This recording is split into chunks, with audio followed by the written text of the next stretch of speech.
far, one of the coolest features about the Switch is how easy it is to switch between all the different ways you can play. You can play around the house, then hop on the couch, pants being optional. You can even maybe go outside and get some sun, although I would say pants are probably mandatory on that one. And then when you're ready for that TV action, just pop it on the dock and magic.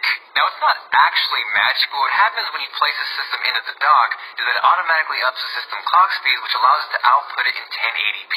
The Switch also features a built-in kickstand just in case you want to dock it onto a desk or hard surface, and I emphasize hard surface because the kickstand really isn't that great, so if you place it on a soft surface, it is guaranteed to fall over. There are of course other accessories that do a much better job of this, so if you like the idea of that, that is probably the route you want to go.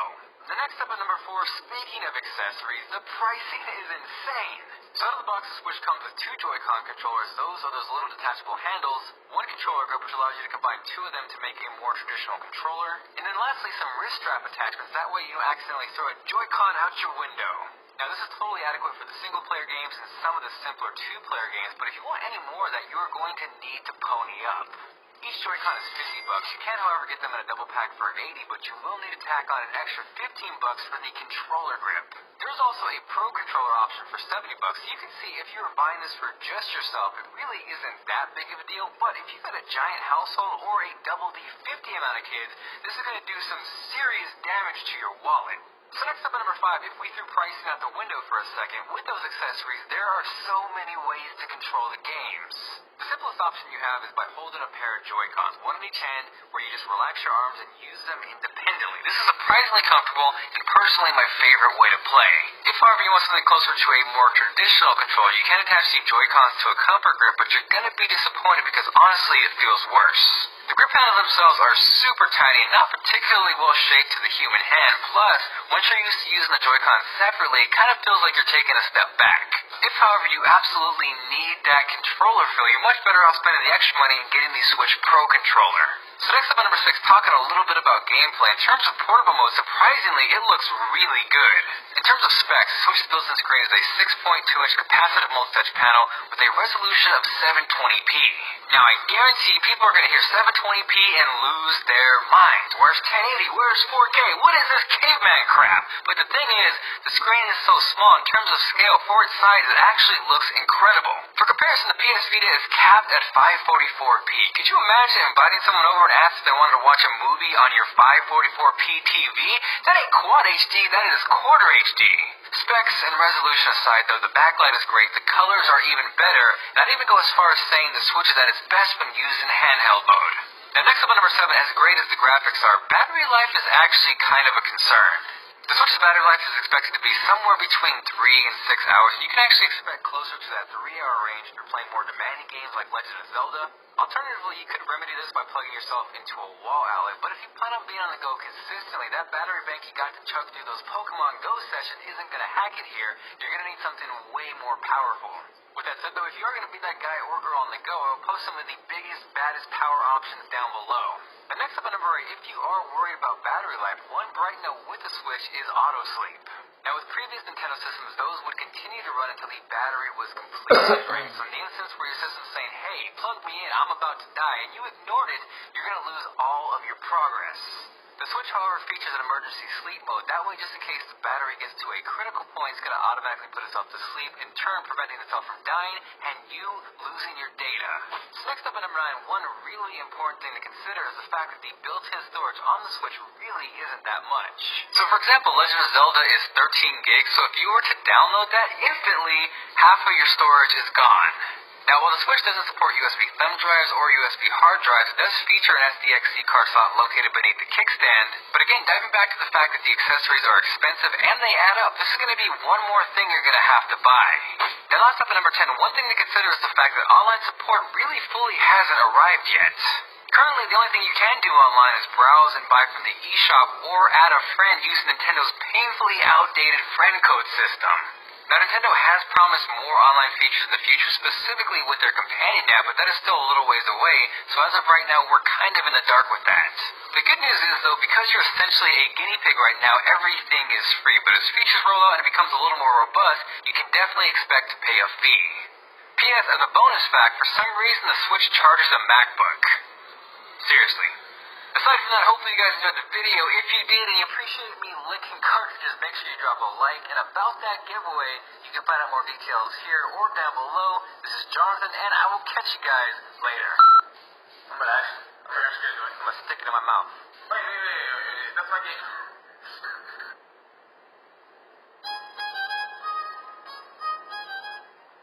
Danny, you're not doing anything. That's the point. It does it for you. That's literally the point of the ad.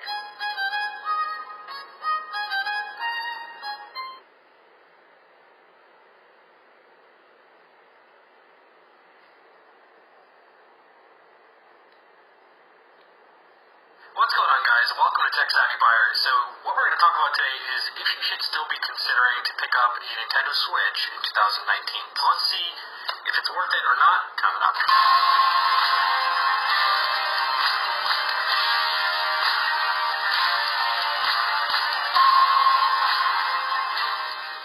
So welcome back, guys. Thank you again for joining me on this adventure. We're going to take a look at if it makes sense to actually buy this. And for those of you guys who don't want to stick around for the entire video, I'm just going to give you the short answer, and it's simply a yes. And we'll walk through all the different features of why it still makes sense.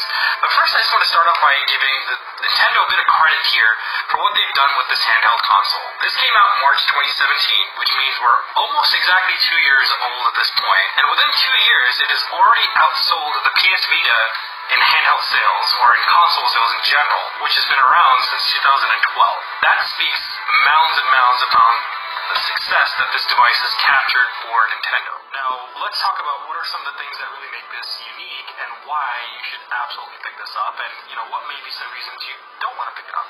I still think this is a very solid console. So first off, I'd like to say that I think that the Nintendo Switch is arguably the best portable console that you can buy today. Whether you compare it to a PS Vita, whether you compare it to the JXD S192K, which is somewhat of a handheld console, or you compare it to a Nintendo 3DS XL or other Nintendo products, this is the best device you can get. And it's not just because of what's under the hood on it, but it also has a lot to do with the game library, the different features that are available on this, and most recently, the fact that you can actually hack this device and do a ton more stuff with it that you couldn't do before. And, in some cases, one can argue that it should have been able to have some of those features like play Netflix, play YouTube, and things like that when the Switch first came out. So let's go off with one. Like I mentioned, the portability aspect of this is fantastic. Out of the box, you get, multiplayer that's local, and you can use both of your controllers just like that, and you don't need to have you stick with just one.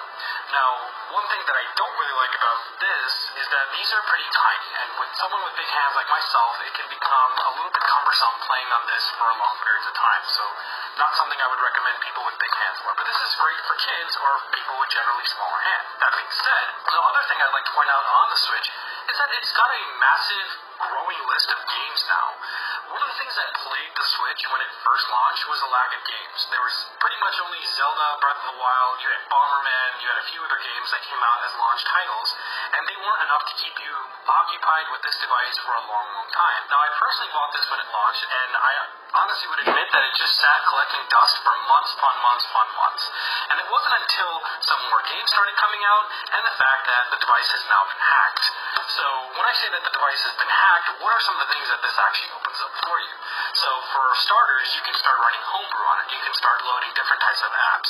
You can put emulators on there to play Super Nintendo games, play PSP games, PS1 games, Sega games, pretty much any kind of games you can think of, except for Sega Saturn and Dreamcast, because those have a 3D API that's not available yet for the system. You can also play game backups if that's something you want to do. You can take your original games, you can load them onto your computer, back them up so you don't have to carry around your cartridges, and just load them onto the memory card, and you can play just like that. Again, like I mentioned, the fact that first-party games and third-party games were not large in terms of library size when the system first launched, now the story's changed drastically. There have been a ton of first-party and third-party games that have already come out for the Switch that make this solid for $300. There's absolutely no reason you should think that this is overpriced for this device, even though one could argue that the technology inside this is a little bit outdated, maybe, or possibly not outdated, but it's not worth the price tag of $300. But you know how Nintendo is. So other things to consider is if you're waiting for a sale to happen, don't wait. there's not going to be a sale on this device anytime soon. We've been looking at it for the past 2 years, and I've yet to see this device drop any cost. And Nintendo's pretty notorious for holding the price on its devices, and that's largely due to the fact that what you experience on their consoles is not something you can experience on, let's say, an Xbox or a PlayStation, for that matter. You can't play Mario or Zelda or any of their IPs on any other console. And that's why people play Nintendo mostly. It's mostly for those specific games, such as Pokemon, such as Zelda, such as Mario. Those are the games that really bring out the franchise's power.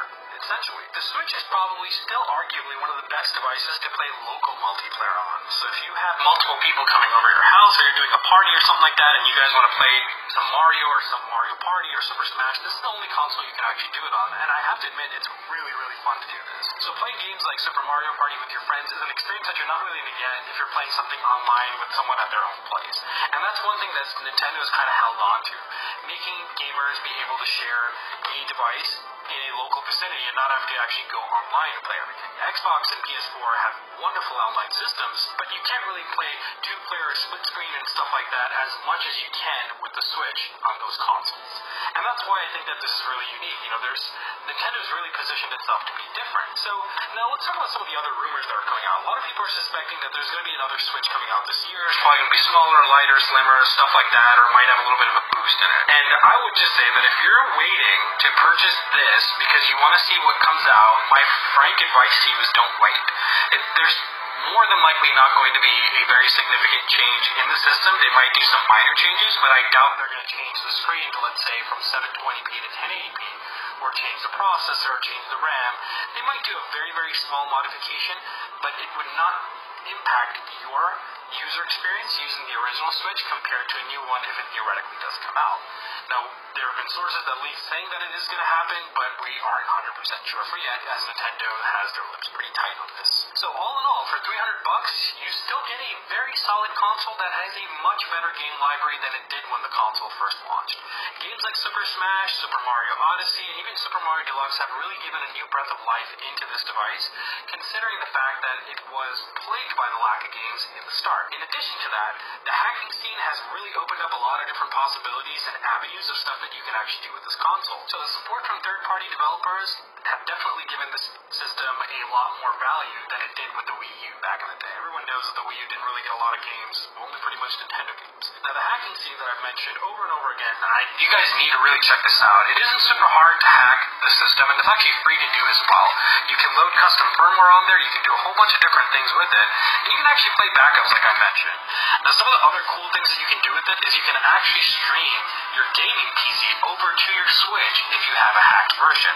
Now it isn't the most user-friendly way to do it, and it probably is a little bit buggy right now. I know that there's some delays with the audio, and it only supports certain versions of custom firmwares that you're going to be using on it when you hack it, but it's good to see that developers are actually starting to make progress in making this console more and more valuable by adding different things to it.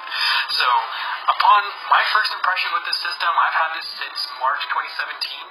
I would absolutely still recommend anyone to go and pick up this system. It's definitely worth the $300 price tag. All the things that I share with you guys just pretty much tell you why this system is really worth it. The only thing that I would knock on the Nintendo Switch is its battery life and the 720p screen that we got. I wish that they kept the screen to be 1080 just like you have when docked, but if they need to keep the cost down by making sure that you can actually play the games on the go and have a better battery life, a 1080p screen would have made a big difference in battery life and price, obviously. But let me know what you guys think. We are in 2019, guys, and 2 years later, the system, like I mentioned, sold well. Do you still think it's worth picking one up? Do you have one already? If you do, let me know what your favorite game is in the comment section below. I'll let you guys know what mine is, and for you, honestly, my favorite game on this device right now is Super Smash Bros. I think it's fantastic. It's the best Smash Bros. That I've ever played. And if you guys haven't played this yet, you're missing out. Trust me, this game is so much fun. I've converted a lot of people who do not believe in Smash type games that this game is actually worth playing, but it is super, super, super fun. So that pretty much concludes this video, guys. If you enjoyed this content, let me know in the comments below and drop a thumbs up. And if you guys are new to the channel, maybe subscribe. But until then, let's talk more about Switch in the comments below, and I'll see you guys in my next video. Peace out.